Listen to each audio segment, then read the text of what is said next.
Bonjour à tous, ravi de vous retrouver une autre fois sur ma chaîne YouTube. Aujourd'hui, je vous présente une leçon de production écrite sur le sujet de la marque. On passe tout de suite au sujet. Alors le sujet, l'achat des produits ayant une marque pour la plupart des gens reste une chose très importante.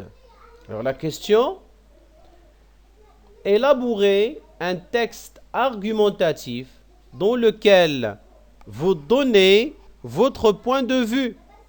Alors comme vous voyez ici, on a le sujet de la marque, là, et on a la plupart des gens, c'est-à-dire une partie des gens, c'est-à-dire on n'a pas d'autres parties.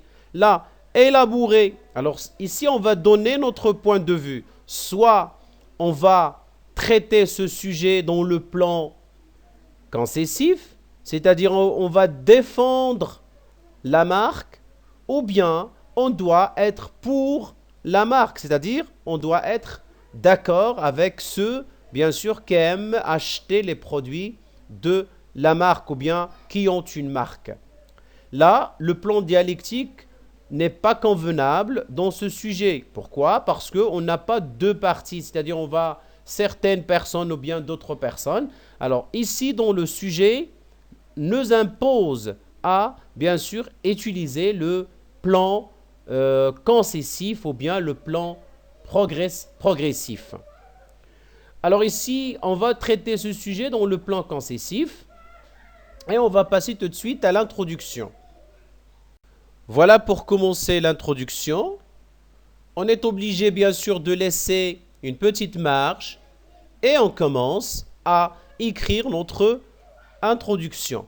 Alors comme vous le connaissez, l'introduction, c'est quoi? C'est l'ouverture sur le sujet. C'est une petite définition sur le sujet. Bien, alors je commence ici.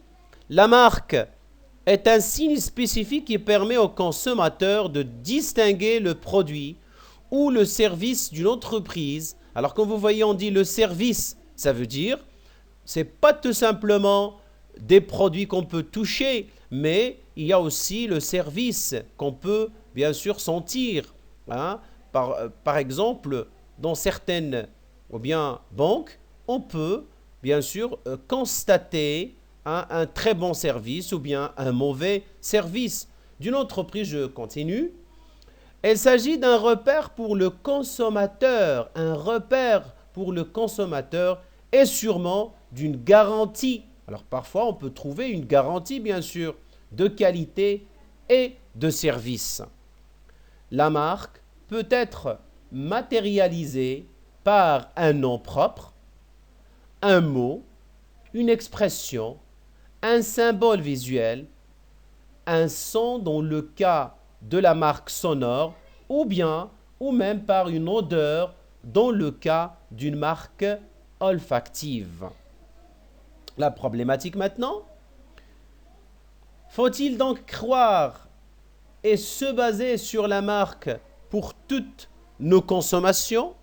Voilà la question qui se pose et on passe tout de suite à la première partie de développement.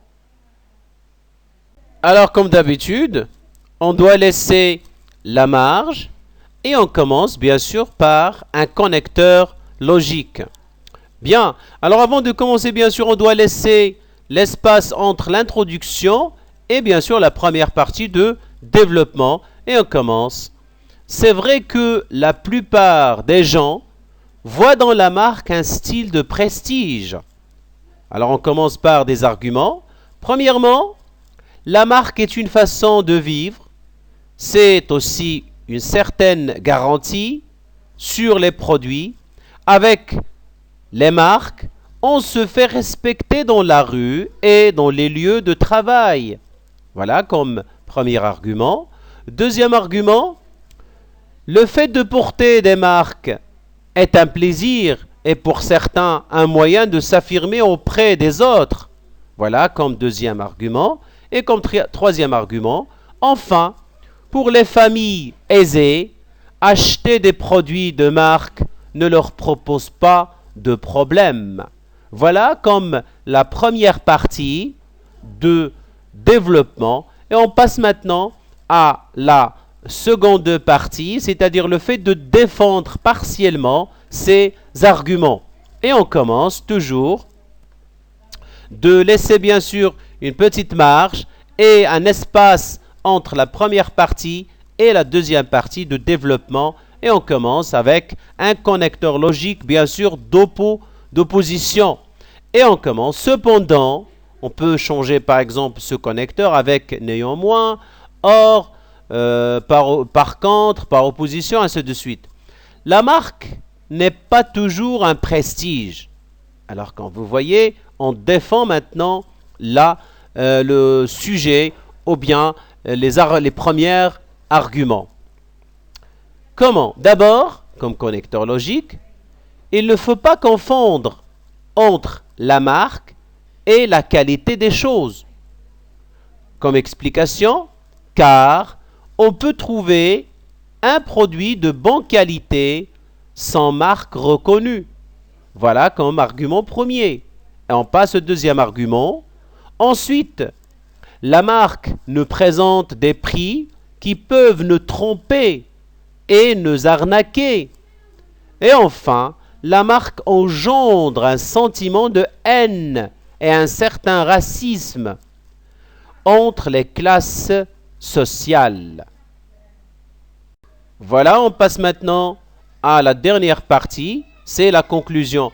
Mais avant de commencer, bien sûr, toujours on doit laisser un espace entre la deuxième partie de développement et la conclusion. Et on commence bien sûr par un connecteur logique de conclusion. Comme ça, on montre au correcteur qu'on vient d'achever, ou bien on va conclure le sujet. Bien, alors pour la conclusion, on donne notre point de vue sur le sujet en totalité et on commence en guise de conclusion. Je pense, alors quand vous voyez ici, je pense, ou bien à mon avis, je pense que l'être humain est libre dans ses décisions. Alors il est libre dans ses décisions de faire son choix comme il le veut, à condition d'être raisonnable dans ses achats. L'essentiel, c'est la qualité qui compte, qu'elle soit une marque ou non. Ça veut dire qu'elle soit une marque ou bien pas de marque. L'essentiel, c'est de faire un choix raisonnable et d'avoir bien sûr une très bonne qualité. Et voilà, merci pour votre attention. Je remercie infiniment les anciens abonnés. Alors si vous êtes bien sûr la première fois de voir ma chaîne, n'oubliez pas de s'abonner, de mettre un j'aime si vous aimez bien sûr cette vidéo et de cliquer sur la cloche pour avoir toujours de la nouveauté. Et n'oubliez pas bien sûr de partager avec vos proches et vos camarades cette vidéo.